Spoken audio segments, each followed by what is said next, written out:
పెద్దలు చెప్పే సామెతలు అప్పుడప్పుడు మనకు ఏదో ఒక సందర్భంలో గుర్తొస్తుంటాయి. అలాంటిదే గుడితో పాటు గుడిలోని లింగాన్ని మింగేసే రకం అనేది. దీన్ని కొంతమంది మోసగాళ్లను ఉద్దేశిస్తూ చెప్పే సామెత.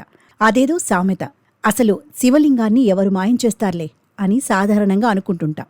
కానీ నిజానికి ఇప్పుడు అలాంటి ఘటనే జరిగింది. అది కూడా శివరాత్రికి ముందు రోజు ప్రధాని నరేంద్ర మోదీ స్వరాష్ట్రంలో. ఈ ఘటనకు సంబంధించిన వార్త ఇప్పుడు వైరల్గా మారింది.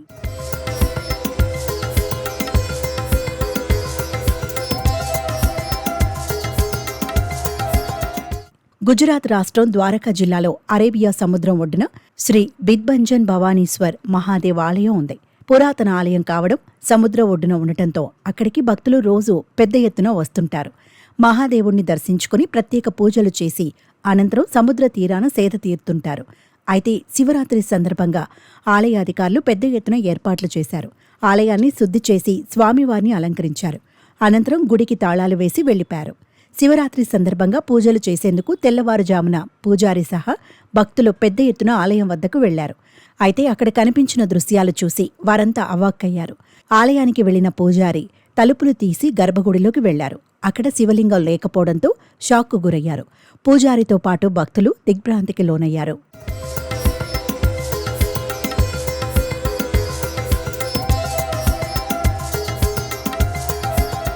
అర్ధరాత్రి వేళ ఆలయం లోపలికి ప్రవేశించిన దుండగులు శివలింగాన్ని దొంగిలించారు. శివలింగాన్ని పెకిలించి ఎత్తుకెళ్లారు.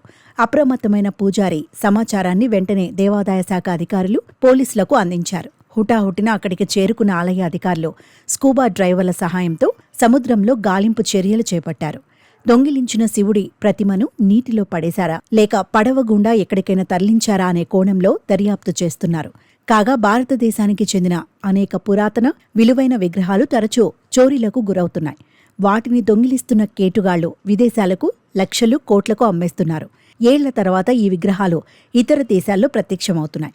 వాటిని గుర్తించి తిరిగి తీసుకువచ్చేందుకు అధికారులు నానా తిప్పలు పడుతున్నారు. అయితే విగ్రహాలు చోరీలకు గురవకుండా చర్యలు తీసుకోవడంలో ప్రభుత్వాలు, పురావస్తు శాఖ అధికారులు విఫలమవుతున్నారని పలువురు విమర్శలు చేస్తున్నారు.